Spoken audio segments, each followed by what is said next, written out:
तो ये lecture number 6 है। इसमें हम लोग इलेक्ट्रोस्टैटिक इक्विलिब्रियम डिस्कस करने वाले हैं। तो पिछले लेक्चर में जो हम लोगों ने क्वेश्चन किया था वो एक्चुअली में इसी के ऊपर था, लेकिन मैंने इसका नाम नहीं बताया था।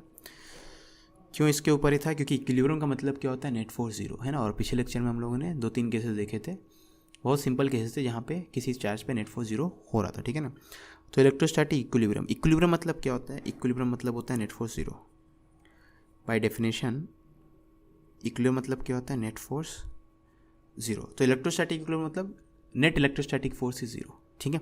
ओके, तो अधिकतर क्वेश्चन में तो आप यही मान लो कि हम लोग खाली इलेक्ट्रिक चार्जेस वाला फोर्स ही देखेंगे, इलेक्ट्रोस्टैटिक फोर्सेस ही देखेंगे, ठीक है।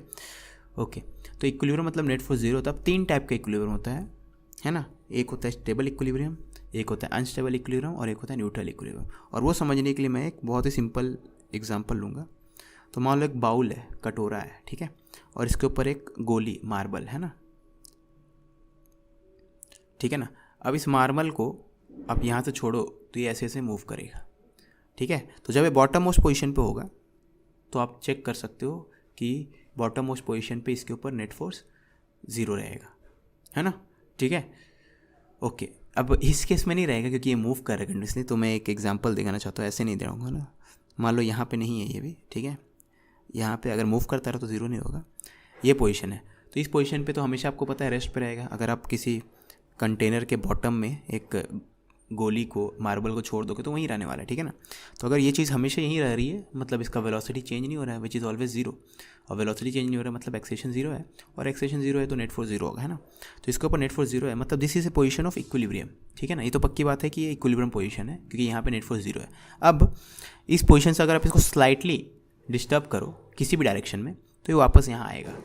इसको इस तरफ छोड़ दो वापस आएगा, इस तरफ छोड़ दो वापस आएगा। 3 डायमेंशन में सोचो तो इस तरफ बाहर निकाल लो पेपर से तब भी वापस जाएगा, अंदर भेज दो तब भी वापस आएगा, ठीक है ना। तो ये स्टेबल इक्विलिब्रियम का सिचुएशन है, ठीक है। यही बॉल को आप उल्टा कर दो और फिर टॉप में एक मार्बल को रखो, ठीक है ना।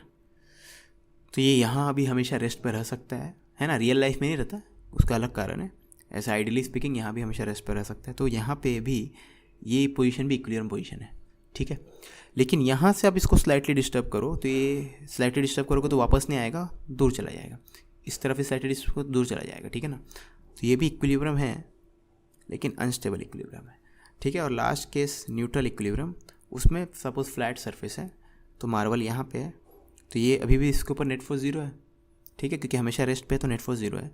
अब इसको यहाँ से आप उठा के स्लाइटली यहाँ रख दो या यहाँ रख दो, ये उसी पोजीशन में रहेगा, नहीं दूर जाएगा नहीं वापस आएगा। तो इसको बोलते हैं न्यूट्रल इक्विलिब्रियम, ठीक है। तो स्टेबल, अनस्टेबल और न्यूट्रल ये एक्चुअली में 11th में पढ़ाया जाता है। तो लेकिन इलेक्ट्रोस्टैटिक इक्विलिब्रियम में भी मैंने एक केस बता दिया था कि समझाने के लिए स्टेबल क्या होता है, अनस्टेबल क्या होता है, न्यूट्रल क्या होता है, ठीक है। तो स्टेबल इक्विलिब्रियम मतलब वैसा पोजीशन जहाँ पे नेट फोर्स जीरो है, साथ में उस पोजीशन से अगर स्लाइटली डिस्टर्ब करे तो वापस आने का टेंडेंसी रहेगा। अनस्टेबल में स्लाइटली डिस्टर्ब करे तो और दूर चला जाएगा। न्यूट्रल में स्लाइटली डिस्टर्ब करेंगे तो न्यू पोजीशन पे ही रहेगा, ठीक है। तो ये था 3 इक्विलिब्रियम समझाने का, 3 इक्विलिब्रियम के 3 टाइप, स्टेबल, अनस्टेबल और न्यूट्रल, ठीक है ना। अब यही चीज़ का एग्जांपल हम लोग देखते हैं इलेक्ट्रोस्टैट्स में, है ना। तो ये अपने काम का नहीं आएगा, ठीक है ना, बस ये दोनों से अपना काम हो जाएगा, है ना। तो इलेक्ट्रोस्टैटिक इक्विलिब्रियम स्टेबल वाला देखते हैं। तो उसके लिए काम करते हैं, एक सिचुएशन में आपको ड्रॉ करके दिखाता हूँ, ठीक है। तो मान लो ये दोनों चार्जेस, एक क्यू है और दूसरा भी क्यू है, ठीक है ना। दोनों पॉजिटिव है, उससे कोई फ़र्क नहीं पड़ेगा। मैं अभी के लिए दोनों को पॉजिटिव लेके इलस्ट्रेट करना चाहूँ, ठीक है ना।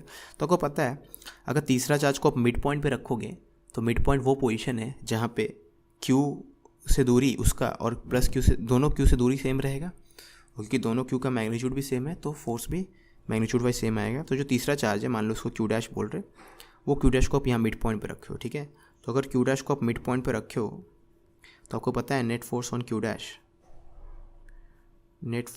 डैश इज़ ज़ीरो, ठीक है। तो अगर क्यू डैश पे नेट फोर्स ज़ीरो है तो पक्की बात है कि ये वाला पोजीशन यानी इन दोनों चार्जेस का मिड पॉइंट वाला पोजीशन जो है ये आपका इक्विलिब्रियम पोजीशन है, ठीक है। तो अगर ये इक्विलिब्रियम पोजीशन है तो हम लोग पता करना चाहेंगे कि ये स्टेबल है कि अनस्टेबल है, वो पता करना चाहेंगे, ठीक है। तो उसके लिए क्या करेंगे, इसको स्लाइटली डिस्टर्ब कर देते हैं।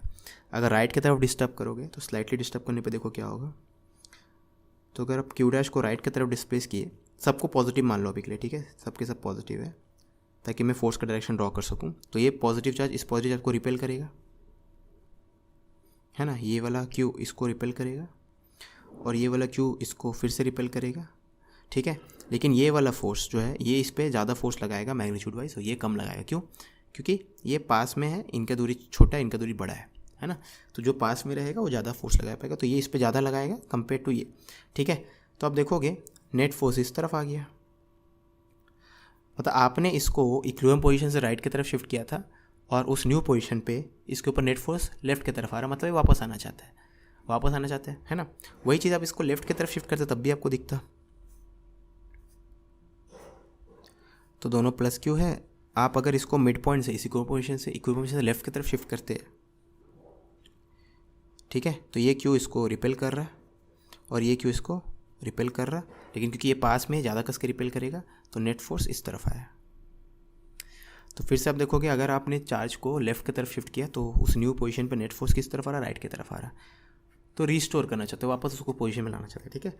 तो ये डिस्टर्बेंस जो है स्टेबल है। तो displacement of this charge along this line जो है ये स्टेबल इक्विलिब्रियम है, मतलब ये पोजीशन जो स्टेबल इक्विलिब्रियम है, ठीक है, अलॉन्ग दिस लाइन। अब मैं अलॉन्ग दिस लाइन क्यों बोल रहा हूँ, क्योंकि आप थोड़ा ध्यान से सोचो, चार्ज को अगर इस लाइन के परपेंडिकुलर डिस्प्लेस करते तब प्रॉब्लम हो जाता, ठीक है, प्रॉब्लम मतलब तब स्टेबल नहीं रहता। तो अगर आप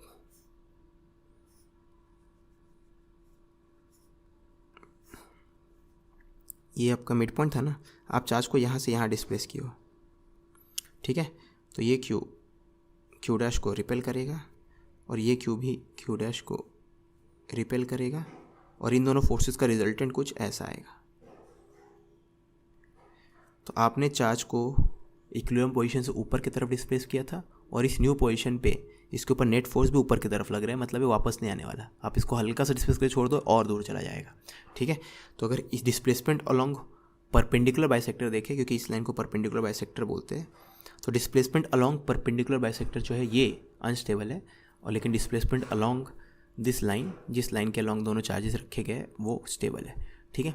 तो ये स्टेबल है, मतलब अलोंग दिस लाइन ही अगर कन्फाइंड है, इस चार्ज को डिस्प्लेस कर सकते हैं तब स्टेबल इक्विलिब्रियम है, लेकिन अगर perpendicular to this line displace कर सकते हो तो अनस्टेबल है, ठीक है। अगर टोटल पूछा जाए, कुछ भी नहीं बताया गया कि किस लाइन के लॉन्ग डिस्प्लेस कर रहे, तो आपको बोलना पड़ेगा ये कि इस लाइन के लॉन्ग अनस्टेबल है, इस लाइन के लॉन्ग स्टेबल है, वही कंप्लीट आंसर होगा।